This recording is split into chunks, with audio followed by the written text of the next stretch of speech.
let's talk about two of the quarterbacks on Quarterback Island who are playing on Thursday Night Football. I love it that Jordan Love got on. For some reason, I came into the day thinking that was going to be my most difficult challenge would be to get him on, but you guys were with me, and No, here it he was is math instead. on Thursday night.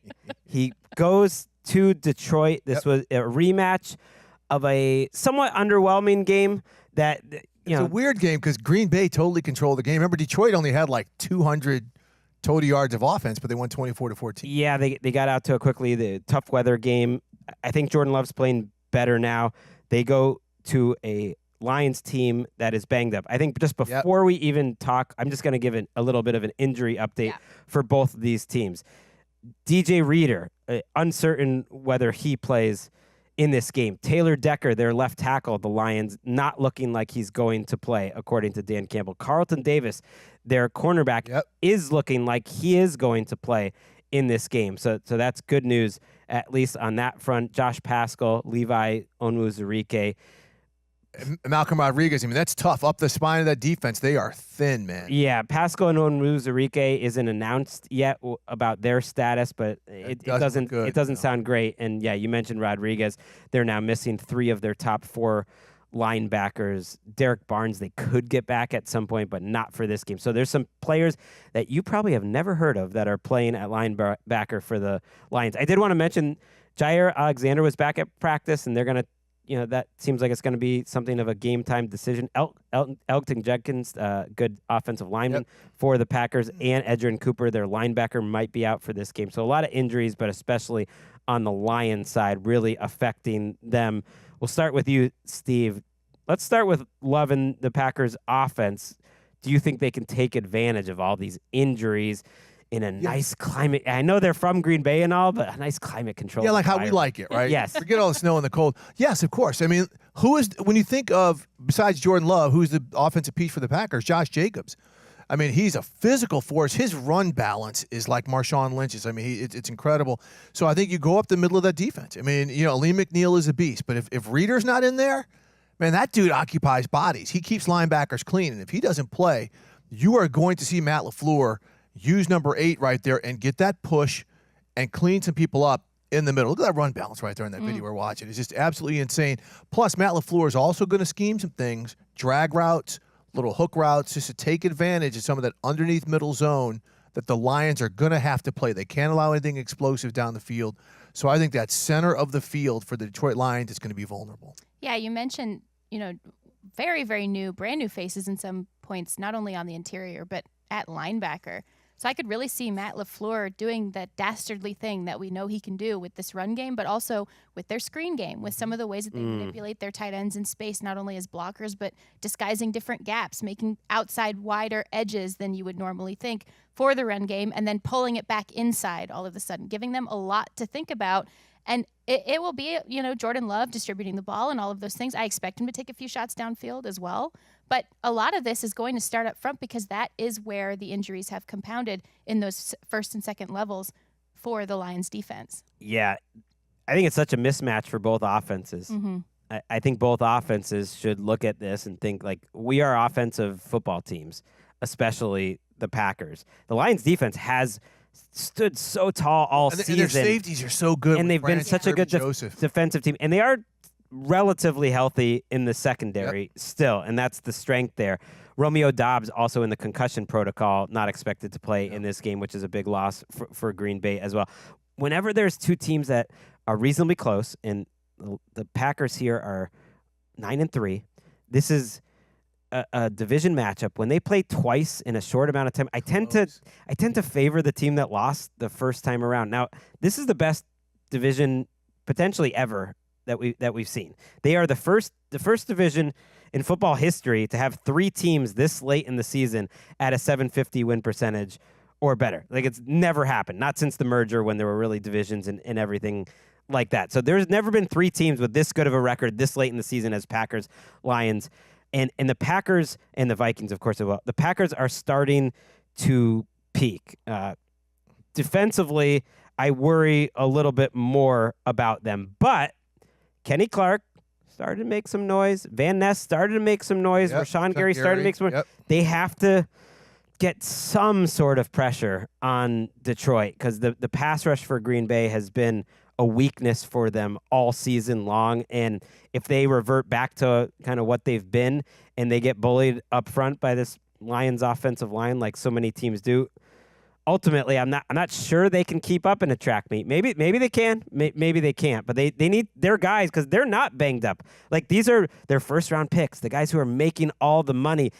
Sometimes it's just getting your guys to play better. Their best guys haven't played their best all season. But I think you've seen just a little bit of signs from those big names, Kenny Clark, Rashawn Gary, over the last few and this is huge for the Packers, right? If they knock off the Lions, okay, then you've got a two-way tie with Detroit and Minnesota. But then Green Bay now is sitting right there with the rest of the season where they're now can start talking about home field instead of those two dome teams thinking about they're playing in 76 degrees. I saw Next Gen Stats had only 4 teams with a real chance to get home field advantage. Mostly Lions. Yep. Then the Eagles were under 50%. Vikings a little smattering. And the Packers were sitting there at 2%. But that does go up. You know, if they win this game, then it's more than the 2%. You're right. They have a chance. And if the Lions lose this, then the Eagles take over as the favorite for home field, which is and nobody wants that. I mean, look, I think the Lions are built to play outdoors in this weather, but they will only play when the season ends in 3 true outdoor stadiums. Mm-hmm. And we know we saw it last week. The Packers are indeed built to play outside. Built, like I said earlier in the show, when I was gushing about the diversity of the run game and how multiple they can be off of everything that it builds. That is a team that, you know, the Lions, as banged up as they are, it's the worst possible time for the Lions defense to be facing this physical Packers offense. At the same time, like you guys said before, it's kind of a good foil game for either side. And Jared Goff, even when you rush 4 against him, he's not struggling like he used to, particularly inside. He's not struggling like he used to against any kind of pressure. He's been incredibly productive. Like we mentioned on Quarterback Island, part of the reason he's so firmly on Quarterback Island is if you just rush 4 like the Packers have, most of the time they blitzed a lot more in their last matchup against the Lions. It wasn't super effective. And when they drop back and rush, when they just sit and rush 4, like we've seen them also do with some effect against other quarterbacks this season, those types of things are just not working the way that they used to against Jared Goff. So you're going to have to try to get your secondary activated the way they were taking the ball away earlier this season. You're going to have to activate your secondary if you're Jeff Hafley.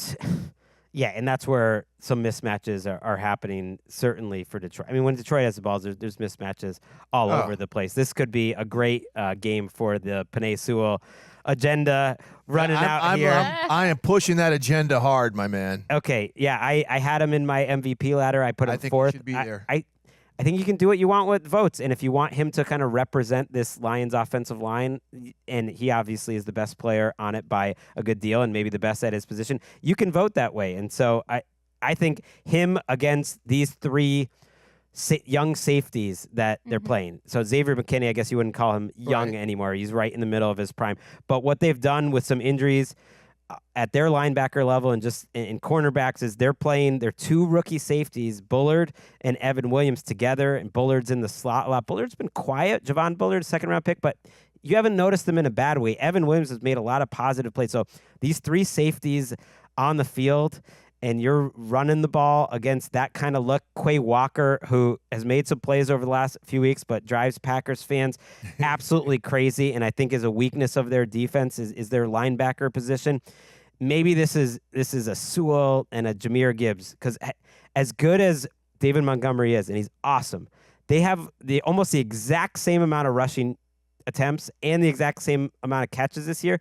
And yet Gibbs has 250 yards. Explosive plays. More. He's a top 5 yards from scrimmage guy in the entire league. And I do think this is a week where you just got to win in a shootout. You feel bad almost for the Lions that it's so hard to get a 1 seed. Greg. It's so hard to win the Super Bowl because after this, man, they come off that Thanksgiving game, all these games in a short period of time. Then you got the Bills next week. You got the Vikings coming up. You're at San Francisco. We'll see what they look like. It's like, man, it is so hard to just get a freaking 1 seed. Of all the years for them to be 11-1, this is a tough one for it. I know. Someone was sort of commenting on different discussions that we've had, whether at The Athletic or on this show, and it's like, man, it's in a historic year, right? These other teams just will not start losing games, right? And it's driving the rest of the fan bases nuts, which is fair. But like, hey, that's great for everybody. But And they could all think that way. Like Green Bay could be like, man, in a normal year, we'd be winning the division. Yeah. We're in third place. The Vikings, right? The Vikings have 10 wins. Right. Yeah. Like the Eagles have won 8 in a row. And they're like, wait, we got to wait for one of these other Yeah. teams to win. It is so competitive. It's an awesome conference right now. Ben Johnson, there's like a subplot within a subplot. It's not really a big deal, but it is kind of fun in it just doesn't happen often kind of way. And a little oopsie out of Detroit where Jahmyr Gibbs accidentally shared some photos of the Lions' plays on the whiteboard. Dan Campbell said that he wasn't concerned about it. Obviously, they change calls every week. And also, if you look close enough in certain Reddit circles, you can find copies of every playbook in existence in those circles. And every coach's call sheet. Yeah, and this the close-ups of the call sheet and all. And they change calls every week. They change words. Every team does this unless you are just an absolute fiasco of a team, and some are. But teams who know what they're doing, they change their calls every week. So, but Ben Johnson did not mean to. Sometimes he just says things, right? And he inadvertently gave the Packers like a little bulletin board material, I think, if I'm just reading this quote flat.